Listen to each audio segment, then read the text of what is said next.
जय माता दी दोस्तों, शुभ तिथि शुभ समय, शुभ नवरात्रि। तो जैसा कि माता का चौथा दिन यानी आज नवरात्र का चौथा दिन है, वासंतिक नवरात्र की चतुर्थी तिथि में देवी के चौथे स्वरूप यानी दुर्गा माता के 9 स्वरूपों में से चतुर्थ स्वरूप माँ कूष्मांडा का आज दर्शन पूजन का विधान है। इस बार पंचमी तिथि का क्षय होने के कारण आज ही माँ के यानी स्कंद माता स्वरूप का भी पूजन अर्चन किया जाना है। अर्थात एक तिथि क्षय होने से इसी दिन यानी प्रथम शैलपुत्री च द्वितीयम ब्रह्मचारिणी तृतीयम चंद्रघंटेति कूष्मांडेति चतुर्थकम पंचमम स्कंद मातेति, यानी आज कूष्मांडा और स्कंद माता दोनों माता के स्वरूप का पूजन होना है। सुबह में जहाँ आपका कूष्मांडा माता का पूजन दर्शन करना है, वहीं पर शाम के समय स्कंद माता के इस स्वरूप का पूजन और दर्शन करना है, क्योंकि पंचमी तिथि की हानि है यानी क्षय है। पुराणों के अनुसार अपनी मंद मुस्कान मात्र से ब्रह्मांड को उत्पन्न करने वाली माँ दुर्गा के चौथे स्वरूप में कूष्मांडा देवी हैं।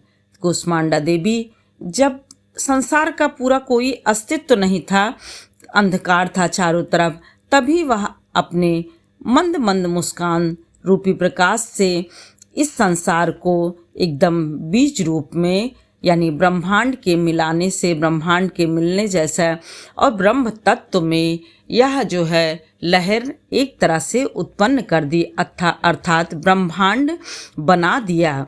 कूष्मांडा का अभिप्राय कुम्हड़े से है। प्राण शक्ति गोलाकार कुम्हड़े के रूप में मानव शरीर में स्थित है और देवी जो है सूर्य लोक वासी हैं। इनके स्वरूप को कांति और तेज मंडल भी जो है सूर्य के समान मानी जाती है। ऐसा कहा जाता है कि 7 हाथों में क्रमशः कमंडल, धनुष, बाण, कमल का फूल, अमृत कलश, चक्र तथा गदा आदि माता धारण किए हैं, जबकि 8वें हाथ में सर्व सिद्धि और सर्वनिधि देने वाली जप माला है, जिससे कि भक्तों का कल्याण करती हैं और जो भी दुख शोक रोग दोष रहता है उसकी समाप्ति करती हैं। माता रानी को मालपुए का भोग लगाना बहुत ही शुभकारी और कल्याणकारी है। ऐसा कहा जाता है कि इस दिन माता रानी के इस स्वरूप का उपासना करने से भक्त की बुद्धि का विकास होता है और वह जो है सही निर्णय लेने की क्षमता अपनी जो है रख सकता है यानी बढ़ा सकता है। ओम कूष्मांडे नमः या फिर ओम ऐं ह्रीं देव्यै नमः, इस मंत्र का जप आज कर सकते हैं। 5वीं माता स्कंद माता, जो कि 5वें दिन का दुर्गा माता का स्वरूप है।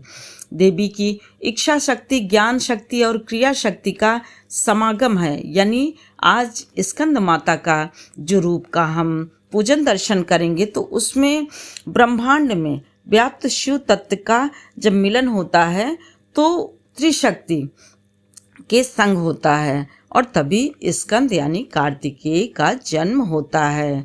इस प्रकार से स्कंद माता का विग्रह 4 भुजाओं वाला है। एक भुजा में कमल पुष्प है, दूसरी से सडानन स्कंद को पकड़े हुए, तीसरी भुजा से वर प्रदाता यानी अपने भक्तों को वर देने वाली मुद्रा में रहती हैं और चौथी भुजा में माता धनुष बाण धारण किए हुए हैं। इनका स्वरूप जो है, वर्ण जो है वह निर्मल कांति वाला श्वेत है और ये कमलासन पर यानी कमल के आसन पर विराजमान है। इनका वाहन सिंह है।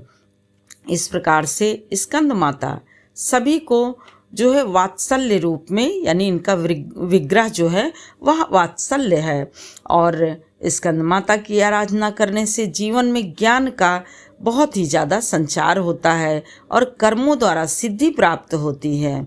इस प्रकार से स्कंद माता की पूजा करने से इस स्वरूप को यानी दुर्गा माता के इस स्वरूप को पूजने से मनुष्य के जीवन में, भक्तों के जीवन में कल्याण, सुख और शांति, समृद्धि आती है। यानी कोई भी कामना चाहे वह जैसी हो, यदि भक्त रखता है अर्थात लौकिक कामना शेष नहीं रह जाती है। माँ को प्रसन्न करने के लिए केले का भोग लगाना चाहिए। इससे परिवार में सुख समृद्धि बनी रहती है। आज का मंत्र ओम ह्रीं क्लीं स्वामिन्यै नमः, और नहीं तो आप ओम स्कंदमात्यै नमः इस मंत्र का जाप कर सकते हैं। इस प्रकार से अपने दिन को आप कल्याणकारी और बहुत ही ज़्यादा सुख समृद्धि वाला आज बना सकते हैं कूष्मांडा माता और स्कंद माता की पूजा करके सुबह और शाम दोनों में। और इसीलिए बुधवार की सुबह मैया के कूष्मांडा और शाम को इस स्कंद माता स्वरूप का पूजन एवं श्रृंगार सभी जगह मंदिरों में भी होना है और भक्तों को भी करना है। भक्त भी अपने जो है यानी सुबह तो कूष्मांडा का किए ही हैं, शाम के समय स्कंद माता का पूजन करने का विधान आज है, क्योंकि पंचमी तिथि की क्षय है। इसीलिए आज ही जो है दोनों माता यानी दुर्गा माता के दोनों स्वरूपों की पूजा करनी है और कल्याण प्राप्त करना है, सुख समृद्धि को बढ़ाना है। शुभ नवरात्रि।